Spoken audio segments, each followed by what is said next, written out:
Halo Sobat pencinta Donghua, kali ini kita akan melanjutkan cerita Battle Through the Heavens Benua Kaisar. Cerita dan video ini diambil dari channel Nobarta. Tanpa banyak basa-basi, mari kita simak alur ceritanya. Melanjutkan dari cerita sebelumnya, Soyen tiba-tiba membuka matanya dan sepertinya mengingat sesuatu. Dia berkata, "Di mana Longyan?" Tanya Xiaoyan. "Yakinlah, Longyan juga merupakan hal aneh antara langit dan bumi, dan dia tidak mudah mati," ucap Zanlao. "Jika terjadi sesuatu pada Longyan, aku akan membasuh seluruh pemakaman iblis dengan darah," ucap Xiaoyan dengan ekspresi niat membunuh. "Pertama-tama sembuhkan dulu lukamu. Aku percaya bahwa binatang itu bukan sesuatu yang mudah ditaklukkan. Selama periode waktu ini, kamu harus memulihkan kondisimu sesegera mungkin. Dan aku akan mengajarimu cara membasuh pemakaman iblis dengan darah," ucap Zanlao. Mendengar kata-kata Zanlao, Xiaoyan mengangguk. Jika Xiaoyan memiliki kekuatan Kaisar Bintang 2, bahkan cacing darah hijau tidak akan menjadi lawannya. Dan keterampilan bertarung tingkat semi suci akan jauh lebih kuat. Dengan cepat Xiaoyan memejamkan matanya dan mulai meditasi. Kekuatan langit dan bumi dengan cepat berkumpul di sekitar Xiaoyan. Scene berganti. Di sekitar pemakaman iblis ada ruangan yang menyedihkan bergema di dalamnya. Kekacauan ini sepenuhnya disebabkan oleh Xiaoyan. Ada dua ras besar di pinggiran pemakaman iblis. Satu adalah binatang ilahi wujud ular dan yang satu binatang ilahi cacing darah. Kedua ras ini biasanya tidak saling melanggar dan mereka hidup dalam damai. Munculnya Xiaoyan telah merusak perdamaian ini. Cahaya kemasan melesat dengan cepat. Di mana cahaya kemasan lewat, cacing darah dan ular diledakkan menjadi kabut darah oleh petir emas. Cahaya kemasan ini adalah Longyan yang benar-benar marah. Dia mengambil keuntungan dari kontroversi antara kedua belah pihak. Longyan muncul dari waktu ke waktu dan dengan cepat membunuh beberapa cacing darah dan binatang ilahi ular. Kecepatan naga Longyan telah mencapai tingkat yang sangat menakutkan. Dalam beberapa kilatan dia berada di tengah cacing darah dan binatang ilahi ular. "Semuanya dengarkan aku. Pastikan untuk menangkap naga itu," ucap sosok Raja Cacing Darah Hijau melayang di atas langit saat berteriak keras. Scene kembali ke Xiaoyan. Di dalam ruang yang dipenuhi dengan kehampaan, sosok Xiaoyan duduk dan memancarkan cahaya samar. Setelah beberapa hari meditasi ini, Xiaoyan yang membuka matanya merasakan bahwa kekuatannya kembali ke puncaknya. Xiaoyan berdiri dan melihat segala sesuatu di ruang sekitarnya. Dia menemukan bahwa darah iblis di ruang ini jauh lebih dari yang dia bayangkan. Zanlao muncul di samping Xiaoyan dan berkata, "Ada hal-hal baik di sana. Tetapi kamu harus menahan roh-roh jahat ini. Sekarang kamu sudah hampir pulih. Ayo pergi," ucap Zanlao menunjuk ke suatu tempat yang dipenuhi dengan kabut darah. Xiaoyan mengangguk. Sekarang saatnya untuk menaikkan kekuatannya. Dia bahkan tidak tahu apa yang terjadi pada Longyan. Satu-satunya cara adalah meningkatkan kekuatan secara mungkin untuk kembali ke medan tempur. Ketika Xiaoyan berjalan maju, banyak darah iblis diserap oleh roh api kekacauan. Xiaoyan terus bergerak memasuki kedalaman ruang bersama roh api kekacauan yang membungkus tubuhnya. Sosok berwarna darah muncul di depan mata Xiaoyan. Sosok itu sangat besar. Ada 4 rantai besar yang membelenggu ke tubuh sosok itu. Ini adalah roh jahat yang disegel oleh pemakaman iblis ini.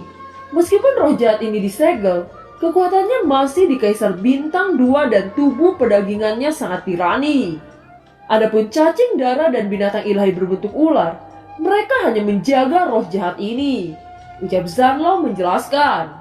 Xiaoyan yang mendengar kata-kata Zanlao tidak bisa untuk tidak terkejut. Roh jahat ini akan menjadi hal baik buatnya. Jika Xiaoyan dapat mengendalikan roh jahat ini, maka bisa dibilang Xiaoyan mendapatkan keberuntungan besar. Sosok Xiaoyan melintas. Dia sudah berada di depan roh jahat. Melihat dari jarak dekat pada roh jahat ini, seolah-olah seluruh tubuhnya terbuat dari darah. Soyan menggigit lidahnya sebelum esensi darah dimuntahkan. Segera dia membentuk segel rumit. Kekuatan jiwa yang tak tertandingi mengerumuni roh jahat. Ini adalah cepat berubah menjadi riak energi yang mengandung spiritual sebelum memasuki tubuh roh jahat. Ketika Shoyan menyelesaikan ini, ada sedikit kegembiraan di wajahnya. Pada saat Shoyan menanam kutukan jiwa, roh jahat itu tiba-tiba membuka matanya dan aura membunuh yang tebal menyapu ruang. "Patulah denganku," ucap Shoyan melambaikan tangannya. 4 rantai besar perlahan dihancurkan sebelum memasukkan roh jahat ke dalam cincin spasial. Setelah menyimpan roh jahat ini, Shoyan mulai menyelusuri ruang lebih dalam lagi. Menurut kata-kata Zanlao, ruang ini sudah dipenuhi hal-hal yang sangat baik. Salah satunya adalah roh jahat ini, yang bisa dibilang bahwa Shoyan telah mendapatkan keberuntungan yang tak terduga. Semakin dalam Shoyan menyelusuri lembah, maka semakin kuat darah iblis yang terkandung di dalamnya. Shoyan terus maju sebelum tiba-tiba terlihat sebuah cahaya emas yang besar muncul di mata Shoyan. Cahaya ini memancarkan jenis energi yang sangat aneh. Bahkan darah iblis tersedot ke dalam pusaran cahaya itu. Ini adalah sesuatu yang kita cari. Ini dapat membantu Anda menyerap darah iblis, ucap Zanlao.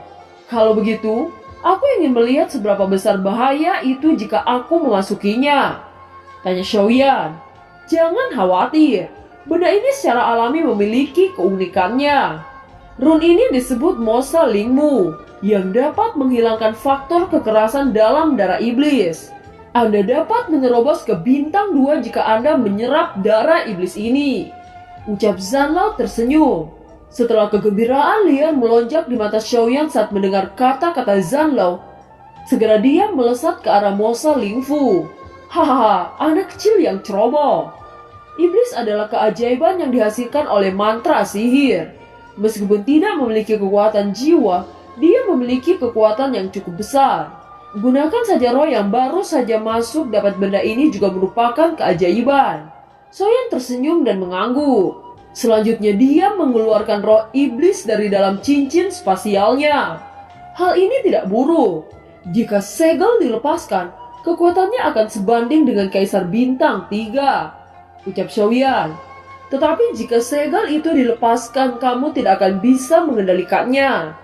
Mari kita tunggu sampai kamu benar-benar memperbaikinya, ucap Zanlao. Shoyan mengangguk.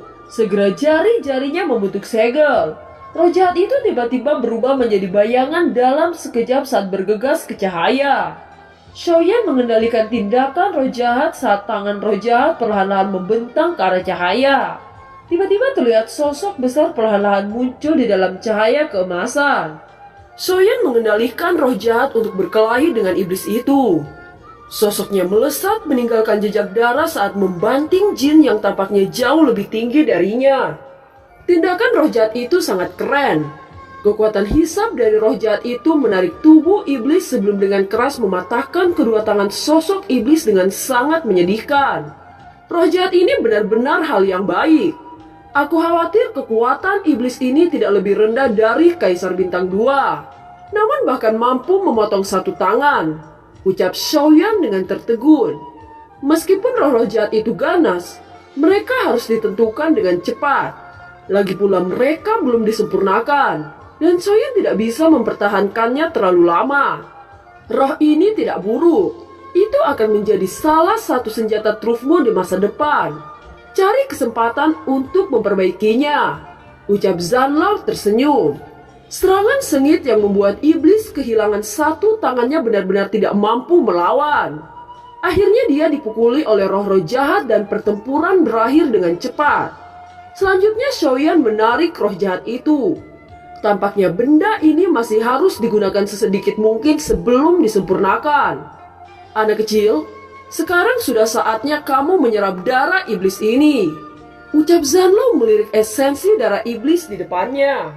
Shoyan mengangguk dan dia berjalan di tengah-tengah esensi darah iblis sebelum akhirnya dia duduk di atas teratai. Segera dia perlahan-lahan menutup matanya. Kekuatan jiwa mengalir dari alisnya. Darah magis di sekitarnya mengalir ke tubuhnya seperti gelombang. Tubuhnya tiba-tiba menjadi besar. Setelah pembaptisan energi mantra sihir yang dipancarkan, faktor kotoran sepenuhnya dibersihkan dan langsung berubah menjadi energi yang sangat murni. Karena penyerapan Xiaoyan sangat cepat dengan bantuan roh api kekacauan, itu membanjiri tubuh Xiaoyan secara langsung. Sementara Xiaoyan sedang menyerap esensi darah iblis, di luar ruang medan tempur Longyan mengira bahwa Xiaoyan sudah mati. Dia terus membantai sebagian banyak binatang ilahi yang berbentuk cacing dan ular berkepala dua. Dia menolak untuk menyerah bahkan untuk waktu yang lama. Longyan yang berumuran darah terengah-engah, walau sepertinya dia tidak terluka parah. Waktu berlalu. Pada saat ini rambut hitam Xiaoyan juga ditutupi dengan lapisan darah. Tampak seperti orang berdarah. Tiba-tiba di atas Xiaoyan kekuatan guntur datang dari segala arah. Ini adalah fenomena dari peningkatan kekuatan Xiaoyan. Zanlao yang telah berdiri di samping Xiaoyan, dia tersenyum. Akhirnya anak kecil ini akan memenuhi persyaratan, ucap Zanlao. Mata Xiaoyan yang tertutup rapat tiba-tiba terbuka. Kekuatan yang mengerikan terpancar dari dalam tubuh Xiaoyan. Apakah ini Kaisar Bintang 2? Sekarang sudah lama sejak aku memasuki ruang sisi ini. Aku bertanya-tanya seperti apa kondisi Longyan saat ini, gumam Xiaoyan. Jangan khawatir, aku tahu kamu sangat mengkhawatirkan Longyan. Tetapi Kaisar Guntur dari deretan Kaisar pertama dapat meramalkan potensi masa depanmu. Lihat baik-baik, ucap Zanlao berkata dengan ekspresi serius. Xiaoyan berhenti berbicara dan menatap ke arah petir yang semakin keras. Zanlao memandangi gemuruh yang sangat besar. Dan itu masih terus tumbuh. Wajahnya tersenyum puas. Keselamatan Longyan tidak memungkinkan Xiaoyan untuk menunda. Dia harus menghabiskan bencana Kaisar sesegera mungkin dan bergegas keluar untuk menyelamatkan Longyan. Tiba-tiba petir besar dengan energi dahsyat muncul melesat ke arah Xiaoyan. Warna dan bentuk guntur ini sangat aneh. Dia tidak seperti guntur lainnya. Meskipun kekuatannya sangat lemah, itu masih harus ditangani dengan baik oleh Xiaoyan. Scene berganti. Di pinggiran pemakaman iblis, sesosok cahaya emas terus melesat dengan cepat. Sosok cahaya emas itu adalah Longyan. Meskipun tubuh Longyan dipenuhi luka-luka, Longyan terus-menerus menyerang cacing darah dan ular ilahi.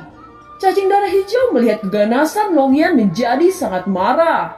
Pada akhirnya Raja Cacing yang lebih kuat dari cacing ilahi lainnya memiliki kesempatan untuk menyerang secara diam-diam. Itu melesat dengan cepat dari belakang memukul tubuh Longyan. Di hadapan serangan seperti itu Longyan tidak dapat merespon dengan baik. Segera tubuhnya terlempar puluhan meter jauhnya. Cacing darah hijau mendengus dingin dan berkata, "Karena kamu telah menghancurkan tempatku sampai seperti ini, maka nyawamu sebagai gantinya," ucap Raja Cacing ilahi itu. Longyan meraung tetapi tubuhnya tidak dapat bergerak. Segera tubuh cacing darah hijau perlahan-lahan menghampiri Longyan. Tangan cacing darah hitam diulurkan, segera bayangan tinju besar terbentuk di langit. Di bawah serangan yang mematikan, mata Longyan berangsur-angsur menjadi buram. Longyan yang putus asa karena menunggu Xiaoyan mati, terus berjuang untuk balas dendam. Akan tetapi bagaimana dia akan bisa balas dendam dengan kondisinya saat ini? Bagaimanapun Longyan berusaha keras, tubuh yang terluka itu tidak dapat digerakkan. Di langit bayangan tinju dengan cepat turun ke arah Longyan. Keputusasaan terpancar dari wajah Longyan. Segera Longyan menutup mata dan bergumam pelan. "Maafkan aku tidak bisa membalaskan dendammu, ayah," ucap Longyan. Setelah puluhan hari pertempuran antara suku cacing darah dan suku ular iblis akhirnya berhenti. Pada titik ini kedua belah pihak memenangkan pertempuran yang awalnya disebabkan oleh Xiaoyan. Mereka dari kedua belah pihak berkumpul, dan ada parit panjang di antara mereka yang memisahkan mereka satu sama lain. Di parit yang panjang itu terbentang sosok emas setinggi 100 kaki. Sosok ini seperti capung yang tidak memiliki kekuatan untuk menopang dan telah berubah kembali ke tubuhnya. Itu adalah Longyan yang menghembuskan nafas dengan mulut besar. Suku ular dan suku cacing itu mengelilinginya. Di tengah-tengah dua ras, ada dua sosok manusia berdiri. Mereka adalah karakter teratas dari dua ras, yaitu Raja Cacing dan Raja Ular Iblis. Mereka menatap ke bawah pada Longyan yang hampir pingsan. "Bunuh dia!" ucap Raja Cacing yang ternyata namanya Molly. "Ya, hewan ini telah membunuh anggota kita begitu banyak," ucap Raja Ular yang bernama Moyong. "Semua suku cacing darah iblis, dengarkan. Makan binatang besar ini," teriak Molly Raja Cacing Ilahi. "Kita juga harus segera membersihkan daging besar ini, jangan biarkan ada sisa," teriak Moyong Raja suku Ular Ilahi. Setelah mendengar kedua perintah itu, kedua belah pihak dengan gila-gilaan menyerbu ke arah Longyan. Dengan suara keras tiba-tiba penguasa berat terbang tidak jauh dari tempat Longyan. Setelah itu sosok hitam muncul mengambil penguasa berat dan mengangkatnya. Dia adalah Xiaoyan yang telah menjadi kaisar bintang 2 setelah menyerap esensi darah iblis. Manusia ini belum mati. Yang pertama memiliki ekspresi terkejut adalah Molly yang merupakan Raja Cacing Ilahi. Dan film pun berakhir. Terima kasih telah menyimak dari awal sampai akhir ya. Sampai jumpa.